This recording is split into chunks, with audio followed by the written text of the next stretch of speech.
السلام علیکم۔ کراچی میں مشتعل شہریوں نے دو ڈاکوؤں کو زندہ جلا دیا۔ دونوں اسٹریٹ کرمنلز کی شناخت ہو گئی۔ ڈاکوؤں کو مارنے کے الزام میں 10 شہری گرفتار۔ کیا آپ حالات حاضرہ سے آگاہی حاصل کرنا چاہتے ہیں؟ خبر کے پیچھے چھپے اصل حقائق جاننا چاہتے ہیں تو ابھی سبسکرائب کیجئے جلمل پاکستان کو اور ساتھ ہی گھنٹی کے نشان پر کلک کر دیں۔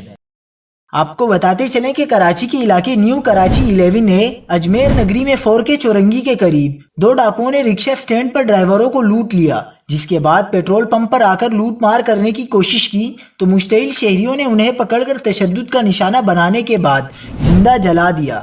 دونوں ڈاکو موقع پر ہی ہلاک ہو گئے۔ پولیس حکام کے مطابق ہلاک ہونے والوں کی شناخت محمد عمران اور نادر حسین کے نام سے ہوئی۔ نادر حسین کے خلاف ڈسٹرکٹ کورنگی، ملیر اور سینٹرل میں متعدد مقدمات درج ہیں، جبکہ عمران کے خلاف ڈسٹرکٹ ویسٹ میں مقدمہ درج ہے۔ واقعے کی موبائل فوٹیجز بھی منظر عام پر آ گئیں، جس میں دونوں ڈاکو مردہ حالت میں پڑے نظر آ رہے ہیں اور ان کے جسم پر آگ لگی ہوئی ہے۔